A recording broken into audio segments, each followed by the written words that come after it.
The morning rain drummed against Jessica's bedroom window in Bellingham, Washington, creating rivulets that distorted her view of Mount Baker in the distance. She lay in bed, already awake for an hour, mentally preparing for the monumental task of getting up. At 32, Jessica Martinez had become a prisoner in her own body, and her modest two-bedroom house had transformed into a cell she rarely left. The pain started before her feet even touched the floor. Her knees screamed in protest as she shifted her 320-pound frame to the edge of the bed, gripping the reinforced bedrail her brother Miguel had installed 6 months ago. Each movement sent sharp jolts through her lower back, a constant reminder of the herniated discs that had been her companions for the past 3 years. The 15 steps to the bathroom might as well have been 15 miles. Jessica remembered the woman she used to be. 8 years ago, she'd been an environmental science teacher who led student hiking trips through the Cascade Mountains. She'd stood atop Mount Pilchuck with her students, pointing out the geological formations and teaching them about the Pacific Northwest ecosystem. That woman felt like a stranger now, someone from a different lifetime, perhaps even a different body entirely. The turning point hadn't been dramatic. There was no accident, no sudden trauma. It had been a slow descent that began with a knee injury during a routine hike, followed by months of limited mobility, comfort eating during recovery, weight gain that stressed her joints further, and then more pain, more eating, more weight. The cycle had spun out of control until walking to her mailbox left her breathless and aching for hours. Her phone buzzed on the nightstand, a text from her sister Elena. "Mom's worried. You missed Sunday dinner again. Can I bring you groceries?" Jessica stared at the message, shame washing over her. She'd become the family member everyone worried about, the one they discussed in hushed tones at gatherings she no longer attended. Her fingers hovered over the keyboard before typing a simple, "I'm fine, thanks." But she wasn't fine. The reflection in her bathroom mirror told a different story. Her face, once angular and expressive, had become round and puffy. Her hazel eyes, which used to sparkle with enthusiasm when discussing tide pools or old-growth forests with her students, now looked dull and defeated.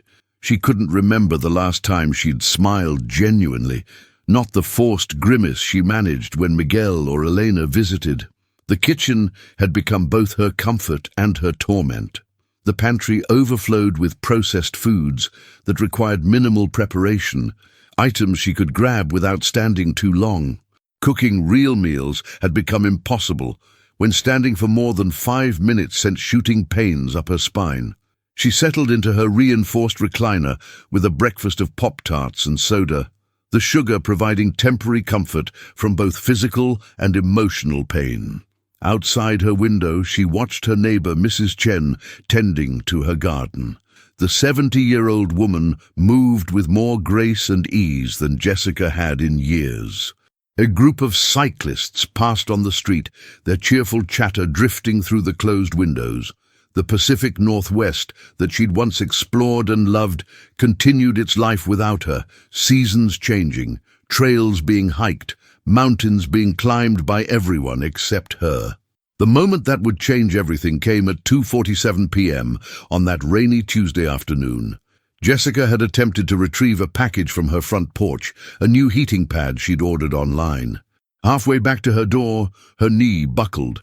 She fell hard onto the wet concrete, the package flying from her hands. For 5 minutes, she lay there in the rain, unable to get up, sobbing not from the physical pain, but from the crushing realization of what her life had become. It was Mrs. Chen who found her, helping her up with surprising strength and gentle words in accented English. "You are too young for this, Jessica," the older woman said, her eyes filled with concern rather than pity.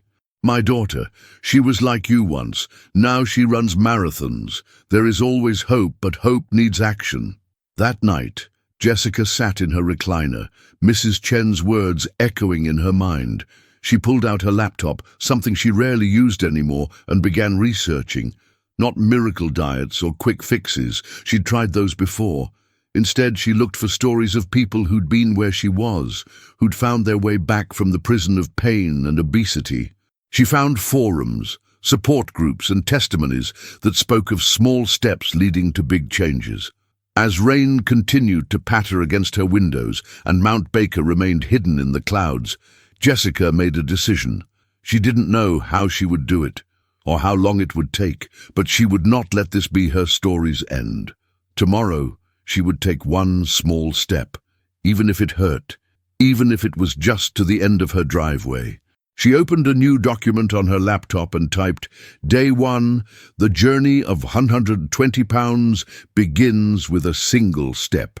The mountain in the distance stood waiting, patient and eternal, unaware that it had just become more than a view from a window.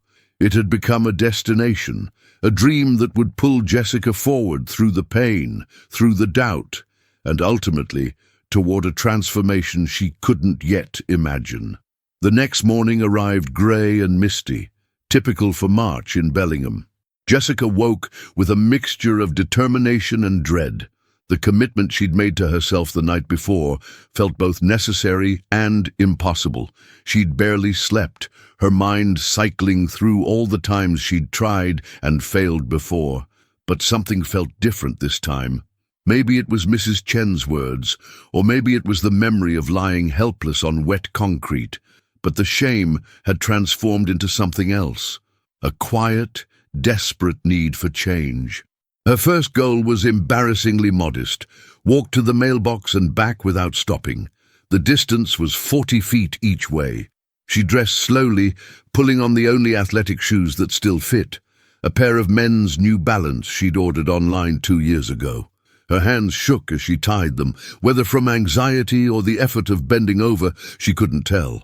The front door felt heavier than usual. Jessica stood on her porch, gripping the railing, watching her breath cloud in the cool morning air. The mailbox seemed to mock her from the street, a simple metal structure that had become her Everest. She took the first step down from her porch, then another. Her knees protested immediately, but she kept moving, counting each step like a mantra. 1, 2, 3, 4. Her lower back tightened with each movement. 5, 6, 7, 8. Halfway to the mailbox, she had to stop. Her breath came in short gasps, not from exertion but from pain, radiating through her hips. She wanted to turn back, to retreat to her recliner and admit defeat. Instead, she stood there, hands on her thighs, staring at the cracked sidewalk beneath her feet. A car passed, and she felt exposed, certain the driver was judging her, this obese woman struggling to walk a distance most people covered without thought.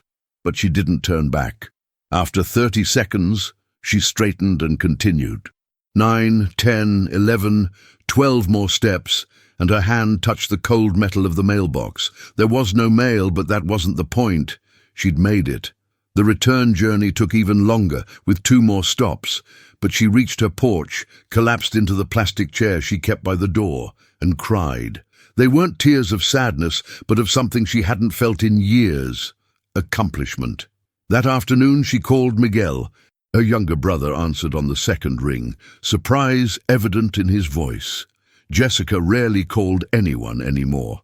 "I need help," she said, the words difficult but necessary. "I'm trying to change, but I can't do it alone." Miguel was at her house within an hour, and for the first time in months, she saw hope rather than pity in his eyes. Together, they made a plan. Miguel would come 3 times a week to walk with her, starting with just the mailbox trip, gradually increasing distance as she grew stronger. He helped her research physical therapy exercises she could do seated, movements to strengthen her core and legs without overwhelming her joints. They cleaned out her pantry together, replacing processed foods with healthier options that were still easy to prepare. The first week was hell. Every muscle she'd forgotten existed screamed in protest. The sugar withdrawal headaches made her irritable and desperate. She fell twice, once in her hallway and once trying to step off a curb. But she also made it to the mailbox every single day, and by day 7, she only had to stop once on the way back. Elena joined the effort in week 2, bringing prepared meals in containers labeled with encouraging messages. "You've got this. Proud of you. One day at a time." Jessica's refrigerator became a testament to her family's support, filled with colorful salads, grilled chicken, and pre-portioned snacks that wouldn't derail her progress. The breakthrough came on day 18. Jessica woke without immediately registering pain. It was still there, but dulled, manageable. She made it to the mailbox and back without stopping, then stood on her porch, marveling at the achievement. Mrs. Chen appeared at her fence, holding a small potted plant. "For when you can garden again," she said with a knowing smile. "My daughter started with 10 steps. Now she climbs mountains." By the end of the first month, Jessica had lost 12 pounds and could walk to the corner of her street. The physical changes were small, barely noticeable to anyone but her, but the mental shift was seismic. She joined an online support group for people battling obesity and chronic pain, finding community with strangers who understood her struggle intimately. Their stories became her motivation on difficult days. She started documenting her journey in a blog nobody read, posting photos of her daily walks, images of the neighborhood she was slowly rediscovering.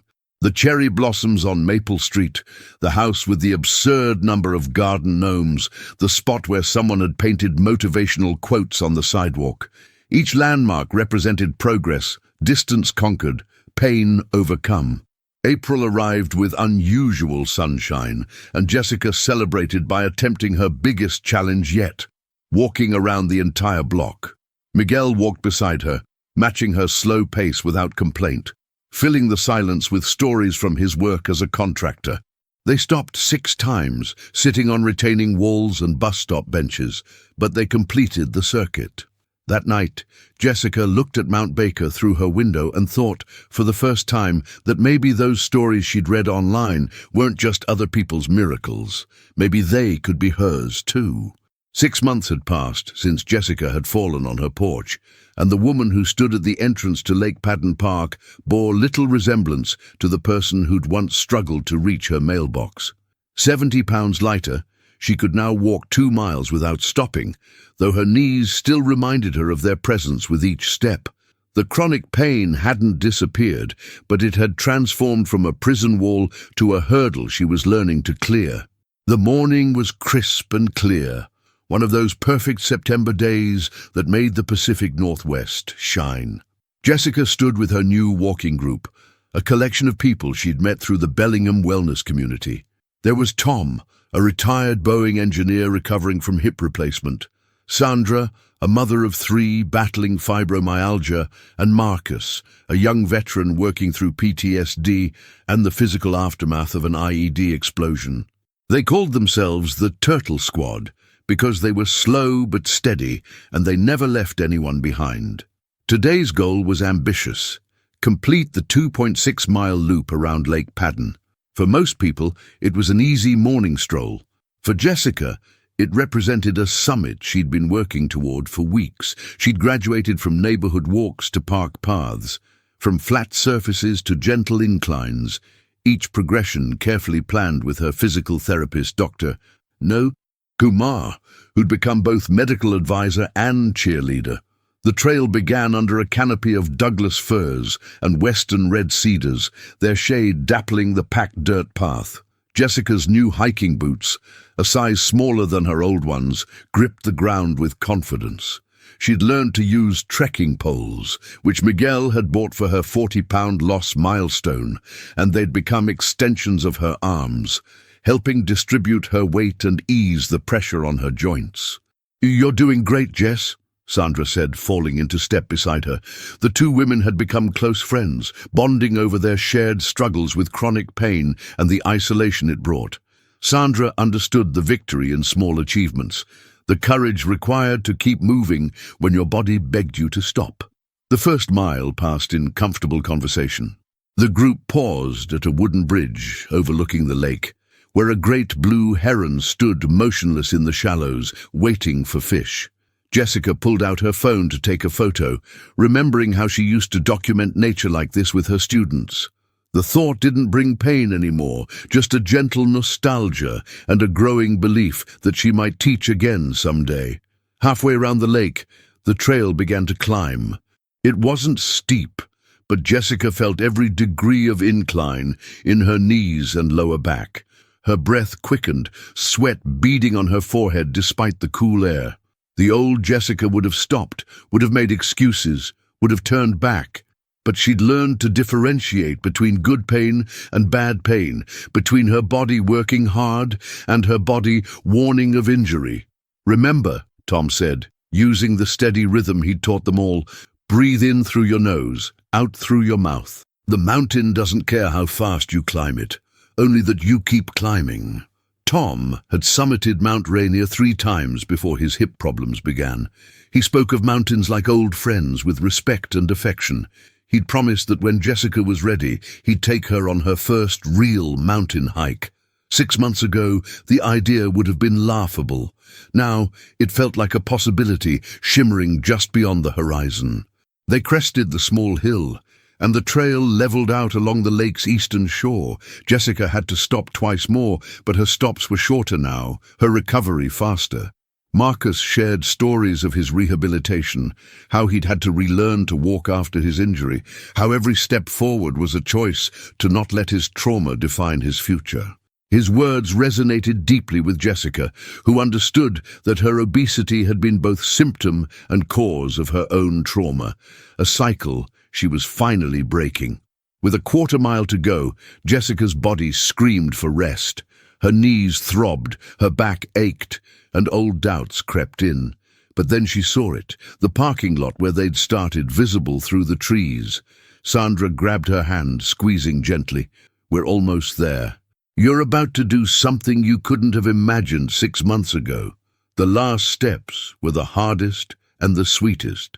When Jessica reached the parking lot, completing the loop, her walking group erupted in cheers. Tom produced a small sign from his backpack that read "Lake Padden Loop Champion" and took her photo beside the trail marker. It was silly and wonderful, and exactly what she needed. That evening, Jessica sat on her porch, ice packs on her knees, protein shake in hand, watching the sunset paint Mount Baker in shades of pink and gold. She'd lost 70 pounds, but more importantly, she'd found herself again. The woman who loved nature, who thrived on challenge, who refused to accept limitations as permanent facts. Elena stopped by with dinner, finding her sister studying trail maps on her laptop. "What are you looking at?" she asked, though her smile suggested she already knew. Jessica turned the screen toward her, showing a web page about the Chain Lakes Trail, a moderate 6-mile hike in the Mount Baker wilderness. "Tom thinks I'll be ready by next summer," Jessica said, her voice mixing doubt and hope. Elena sat beside her, looking at the photos of alpine lakes and wildflower meadows. "You will be," she said simply. "Look how far you've already come." The morning of July 15th arrived, with the kind of crystal clarity that the Pacific Northwest saves for its most perfect summer days.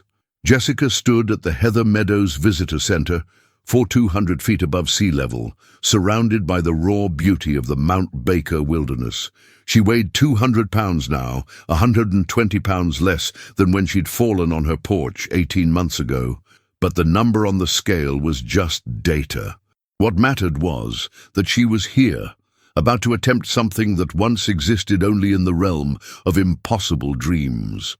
The Chain Lakes Trail stretched before her, 6 miles of alpine glory that would take her past pristine mountain lakes, through meadows exploding with wildflowers, and along ridges with views that could steal your breath faster than the altitude. Her hiking group had evolved over the months. Tom was there, of course, now more friend than guide. Sandra had come, despite her own struggles, determined to support Jessica, as Jessica had supported her through countless difficult days. Miguel and Elena were there too, having taken time off work to witness their sister's transformation reach this crescendo. But there were new faces as well. Jessica's story had spread through the Bellingham wellness community, and she'd inadvertently become an inspiration to others, fighting their own battles with weight and chronic pain. There was David, who'd started his own journey after reading Jessica's blog, now 40 pounds lighter. Maria, a nurse who'd struggled with weight gain after a car accident, had driven up from Seattle to join them. They weren't just hiking companions, they were living proof that change was possible, that mountains both literal and metaphorical could be conquered. The first mile took them through subalpine forest, the trail winding steadily upward. Jessica's breathing was controlled, her pace steady. She'd learned to find her rhythm, to work with her body instead of against it. The trekking poles clicked against rocks in a meditative pattern. Her knees, strengthened by months of physical therapy and gradual conditioning, carried her forward without the sharp protests that had once defined every step. They emerged from the forest into heather meadows, and Jessica had to stop, not from pain, but from wonder. The meadow spread before them like nature's own cathedral, painted purple with lupine, white with avalanche lilies, red with Indian paintbrush. Mount Shuksan rose in the distance, its glaciated peak sharp against the blue sky. Tears ran down Jessica's face as she remembered standing in similar meadows with her students, teaching them about alpine ecosystems, never imagining she'd lose and then re-find this part of herself. "You okay?" Tom asked, though his smile suggested he understood these weren't tears of sadness. Jessica nodded, unable to speak for a moment.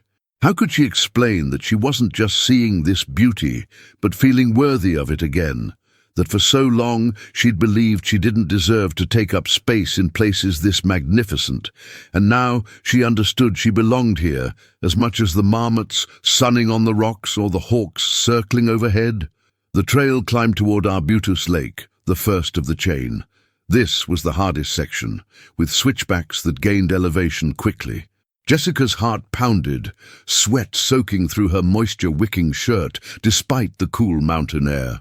There were moments when her body wanted to quit, when the old voices whispered that she was fooling herself, that she didn't belong here, that she should go back to her recliner, where it was safe and painful but familiar. But louder than those voices were the cheers of her trail family. Marcus had started a chant, "Every step's a victory, every breath's a win." It was corny and perfect, and exactly what she needed.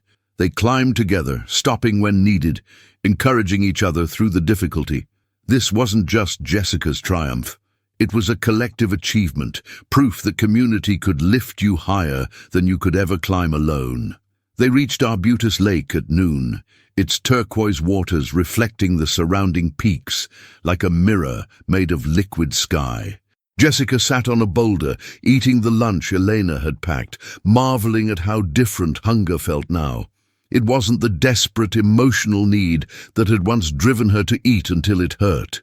It was fuel for adventure, energy for living. The descent toward the other lakes was easier on her cardiovascular system, but harder on her knees. This was where her preparation paid off. All those squats, all those resistance band exercises, all those sessions in the pool strengthening muscles while protecting joints. They'd been preparing for this moment. She moved carefully but confidently, trusting her body in a way that would have been inconceivable 18 months ago. They completed the loop as the afternoon sun began its descent toward the Pacific. 6 miles, 200 feet of elevation gain, 5 alpine lakes witnessed, countless wildflowers admired. One impossible dream achieved. At the parking lot, Jessica's family and friends surrounded her with hugs and tears and laughter. Miguel pulled out a small box, inside which was a necklace with a mountain peak pendant. "For the woman who moved mountains," he said, his voice thick with emotion. But the day wasn't quite over. As the group prepared to leave, Tom pulled Jessica aside. "There's something I want to show you," he said, leading her to a viewpoint near the visitor center. Mount Baker rose before them, massive and magnificent, its glaciers glowing gold in the evening light. "That's the next goal," Tom said quietly. "Not the summit. That's technical climbing. But there's a trail that goes to 6,500 feet, to a place called Park Butte. There's a fire lookout there with a view that will change your life. I think you'll be ready by next summer." Jessica stared at the mountain that had watched over her journey from the beginning, the peak she'd gazed at through her window during her darkest days. "I'll be ready," she said, and for the first time, there was no doubt in her voice. That night, back in Bellingham, Jessica sat on her porch, but everything about the scene had changed. The ice packs were gone, replaced by a cup of herbal tea. Her laptop showed not medical websites or weight loss forums, but trail reports and training plans. Mrs. Chen was watering her garden, and when she saw Jessica, she walked over to the fence. "My daughter called today," the elderly woman said. "I told her about you, about your hike. She wants to meet you when she visits next month. She says you're the kind of person she wants to run with."